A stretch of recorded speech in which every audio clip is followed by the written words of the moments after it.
अस्सलाम वालेकुम, this is me Ali Shamshed and welcome to my channel. अच्छा तो दोस्तों, आज की वीडियो में हम डिस्कस करेंगे कि स्टडी वीज़े का क्या प्रोसेस है। ठीक है, जब से मैं आया हूँ तो मेरे काफ़ी ज़्यादा दोस्त मुझे व्हाट्सएप पे भी मैसेज कर रहे हैं, फेसबुक पे भी, इंस्टाग्राम पे भी, कि क्या प्रोसेस है स्टडी वीज़े का यूके के लिए। तो आज की इस वीडियो में मैं आपको सारा यूके का प्रोसेस बताऊँगा, कैसे आप कौन कौन से डॉक्यूमेंट आपको देने होते हैं, कैसे कैसे कितना टाइम लगता है प्रोसेस को, और किस तरह आप यूके में पहुंच सकते हैं एज अ स्टूडेंट।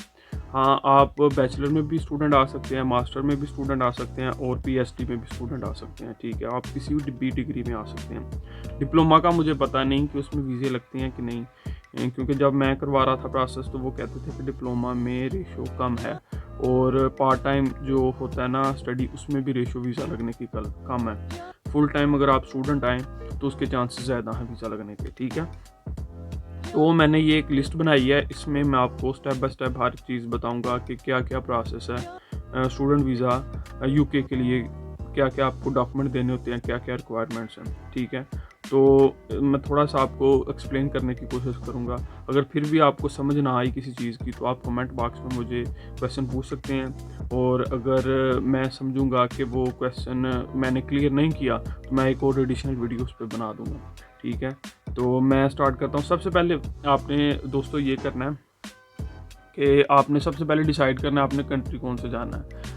यूके जाना है, ऑस्ट्रेलिया जाना है, अमेरिका जाना है, या फिर कनाडा जाना है। ठीक है, उस हर एक कंट्री की डिफरेंट रिक्वायरमेंट है, हर एक कंट्री की डिफरेंट वीज़ा रिक्वायरमेंट्स हैं, स्टूडेंट वीज़ा की रिक्वायरमेंट्स अलग है।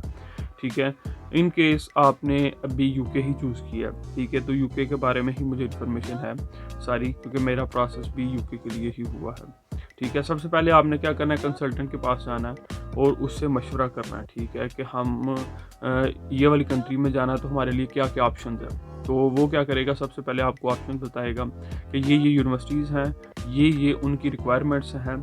ठीक है, तो आप ऐसे ऐसे इन चीज़ों को फॉलो करेंगे तो आप इस कंट्री में जा सकते हैं। उसके बाद फिर वो चीज़ें पूछती हैं कि आपने कौन से एरिया में जाना है। ठीक है, लाइक लंदन में जाना है, अगर मैं यूके की बात करूँ तो लंदन में जाना है, या फिर उसमें वेल्स में जाना है, स्कॉटलैंड में जाना है, या आयरलैंड में जाना है, सॉरी, या इंग्लैंड में जाना है। इंग्लैंड क्योंकि लंदन का सिटी है। ठीक है, सॉरी, लंदन इंग्लैंड का सिटी है। ठीक है, और कंट्री यूके है। ठीक है, तो इस तरह की रिक्वायरमेंट डिफरेंट है। ठीक है, मैं आपको बताता चलूँ कि लंदन में अगर आपने आना है तो उसके लिए थोड़ा सा एक्सपेंस ज़्यादा होगा, आपको बैंक स्टेटमेंट ज़्यादा शो करवानी पड़ेगी, बस ये डिफरेंट होता है। बाकी मैं आपको स्टेप बाय स्टेप बताता हूँ। कंसल्टेंट के पास आपके मशवरा किया, उसने यूनिवर्सिटीज़ बताई, उसने सारा आपको बताया ये फीसिस हैं, आपने डिसाइड कर लिया कि ये यूनिवर्सिटीज़ मैंने सेलेक्ट कर ली हैं। ठीक है, उसके बाद आपने क्या करना है जी, आइट्स करना है। ठीक है, उसके बाद आपने आइट्स करना स्टार्ट कर देना। आप पहले भी आइट्स करके मतलब सारी चीज़ें क्लियर करके आप जा सकते हैं कंसल्टेंट के पास, लेकिन मैं ये मशवरा दूंगा कि आप पहले कंसल्टेंट के पास जाएं, उससे मशवरा लें, सारी चीज़ें क्लियर करें, उसके बाद आइट्स करें। ठीक है, आपको पता हो कि इतने ड्यूरेशन में मैंने 1 मंथ में 2 मंथ में आइट्स करके उसको बैक अपनी डॉक्यूमेंट इंग्लिश का वो दे देना, तो मुझे पता है कि ये वाला इनटेक मुझे मिल जाएगा। अगर आप ऐसे अननोन ही आइट्स करते रहेंगे, आपको एक टाइम लिमिट का नहीं पता होगा, आप करते रहेंगे, करते 2-3 मंथ लगा देंगे, उसके बाद जाएंगे तो वो इनटेक गुजर गया होगा।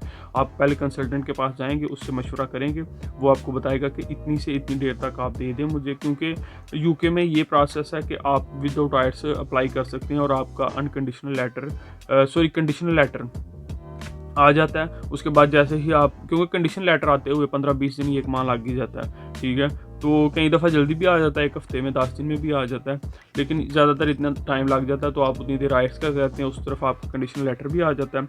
जैसे ही आपके पास आइट्स का रिजल्ट होता है, आप उसको अप्लाई करते हैं और अनकंडीशनल हो जाता है वो आपका लेटर। ठीक हो गया, आपने आइट्स कर लिया, आपने आइट्स के दौरान ही अपने डॉक्यूमेंट भेज दिए हुए।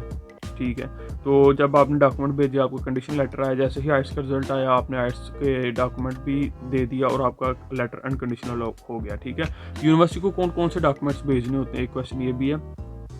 यूनिवर्सिटी को डॉक्यूमेंट जो है ना, वो आपकी, अगर आप बैचलर में आ रहे हैं तो आपकी मैट्रिक का रिज़ल्ट कार्ड और उसकी जो सनद होती है, पाकिस्तान में तो सनद या डिग्री कहते हैं। ठीक है, और इंटर की आपने डिग्री और जो है ना रिज़ल्ट कार्ड भेजना होता है, और साथ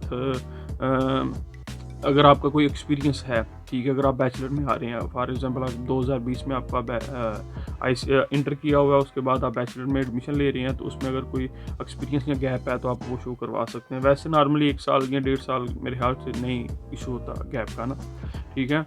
और उसके बाद आपने अपने डॉक्यूमेंट ये वाले भेज के यूनिवर्सिटी को, और जैसे ही यूनिवर्सिटी देखेगी आपको वो असेसमेंट करेगी, आपको कंडीशनल दे देगी। अगर इंग्लिश की कंडीशन लगेगी तो आप इंग्लिश देंगे, आर्ट्स अपना देंगे तो वो अनकंडीशनल हो जाएगा। बैचलर में कुछ यूनिवर्सिटीज़ जो है ना वो 5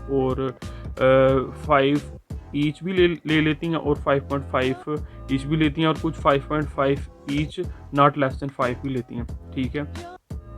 5 से नीचे मेरे ख्याल से कोई यूनिवर्सिटी नहीं लेती बैचलर के लिए। और मास्टर में 6 और 6.5 ओवरऑल 6.5, और ईच जो है ना वो नॉट लेस देन 6 से होना चाहिए आर्ट्स का स्कोर, ठीक है। अच्छा दोस्तों, एक मैं बात आपको एक और भी बताता चलूँ, क्योंकि ये जो कंसल्टेंट है ये कुछ चीज़ें नहीं बताते आपको, ठीक है। अगर आप इनके पास जाएँ तो ये तो कहते हैं कि बैचलर में डाल देंगे, मास्टर में डाल देंगे, लेकिन कुछ ऐसे कोर्स भी हैं जैसे कि फाउंडेशन या फिर ईयर 1 बैचलर के स्टूडेंट्स के लिए, ठीक है, उनको इन चीज़ों का नहीं पता होता। अच्छा मैं आपको बताऊँ, ईयर 1 में ये होता है कि अगर आपका आर्ट्स का स्कोर कम है ना, ठीक है, तो आपको वो ईयर 1 में डाल देंगे। कुछ यूनिवर्सिटीज़ का ईयर 1 होता है, कुछ यूनिवर्सिटीज़ का फाउंडेशन ईयर होता है, ठीक है। अगर ईयर 1 है ना तो आपकी डिग्री 3 साल की है, तो 3 साल के ही अंदर आपकी डिग्री वो कंप्लीट होगी, ठीक है, ईयर 1 की। और अगर आपकी डिग्री फाउंडेशन वाली है ना तो आपको 1 ईयर एक्स्ट्रा लगाना पड़ेगा, लाइक 1 साल का आपको फाउंडेशन देंगे। फाउंडेशन इसलिए और ईयर 1 इसलिए होता है, फाउंडेशन ईयर का सबसे पहले मैं आपको बताता हूँ। फाउंडेशन ईयर में ये होता है कि अगर आपका मार्क्स जो आर्ट्स है इंग्लिश की रिक्वायरमेंट वो आप मीट नहीं कर रहे, लाइक आप 5 और 5.5 आपके नहीं है, या 6 या 5.5 नहीं है, तो वो फाउंडेशन में आपको भेजेंगे। ये एक ईजी तरीका है जो कि स्टूडेंट्स को इंग्लिश की रिक्वायरमेंट मीट नहीं कर सकते, ठीक है, उनके लिए ये एक ईजी तरीका है कि वो 4.5 या 5 तक आर्ट्स लें और फाउंडेशन ईयर ले लें और इधर आ जाएं, आराम से जल्दी से आ जाएं, ठीक है। अगर आप आर्ट्स करके उधर से आएंगे तो आपका 1 साल बचेगा, या आपकी 1 साल की 12-13 हज़ार पाउंड फीस बचेगी, और आप 3 साल की डिग्री में। अगर आप फाउंडेशन वाली डिग्री में आएंगे तो आपको 1 साल एक्स्ट्रा लगाना पड़ेगा, ठीक है। फीस भी उसकी 12,000, 13,000, 14,000 जितनी भी आपकी डिग्री की फ़ीस होगी उस लिहाज से 1 ईयर की जितनी फ़ीस बनेगी वो आपको देना होगी, ठीक है। एक इसका ये है फाउंडेशन का। फाउंडेशन में आपको पढ़ाते हैं यही है कि इंग्लिश पढ़ाते हैं, कि आपको जैसे कि आप सिंपली आर्ट्स अगर आप में से किसी ने किया या कर रहे हैं तो वो सेम इंग्लिश की ही तरह के कोर्सेज होते हैं, रीडिंग, लिसनिंग, राइटिंग, स्पीकिंग, ये ही कोर्सेज होते हैं फाउंडेशन में। आपको फाउंडेशन में इंग्लिश पढ़ाते हैं, साथ आपके कुछ मेजर सब्जेक्ट्स आपकी डिग्री के रेलिवेंट 1-2 होता है, बाकी ज़्यादातर इंग्लिश के ही वो पढ़ाते हैं आपको, ठीक है।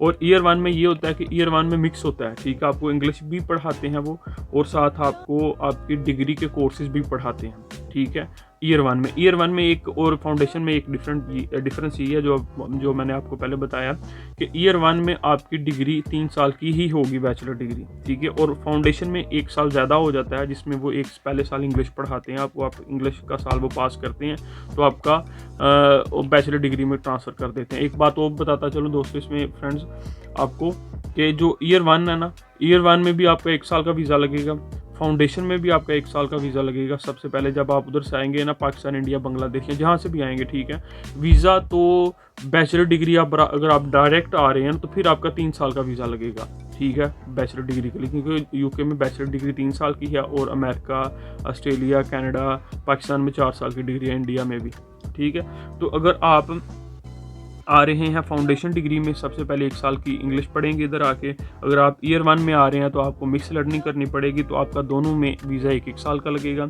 इंश्योरेंस आपकी 1 साल की लगेगी, और हेल्थ जो इंटरनेशनल हेल्थ इंश्योरेंस हाँ वो भी 1 साल की लगेगी। वीज़ा फ़ीस तो डेफिनेटली होनी ही होनी है, ठीक है। आपको 1 साल का वीज़ा लगेगा। जैसे ही आप ईयर 1 और फाउंडेशन के ईयर को पास करेंगे, उनकी रिक्वायरमेंट ऑफ 45 या 50% मार्क्स होते हैं, इतने आपने मीट करने होते हैं, या 40 या 50% इतने होते हैं। अगर आपने सब सब्जेक्ट्स को पास कर लिया, इतने मार्क्स ले लिए, तो आपको अगले 2 साल का वीज़ा लगेगा ईयर 2 के लिए। ईयर 1 के जो स्टूडेंट्स हैं उनको 3 साल की बैचलर डिग्री होती है ना, अगले 2 साल का वीज़ा दे देंगे। वो फिर दोबारा सारा प्रोसेस करना पड़ेगा, जैसे हम इंडिया से पाकिस्तान से करते हैं, दोबारा कैश लेटर मिलेगा, दोबारा सारी रिक्वायरमेंट्स पूरी होंगी,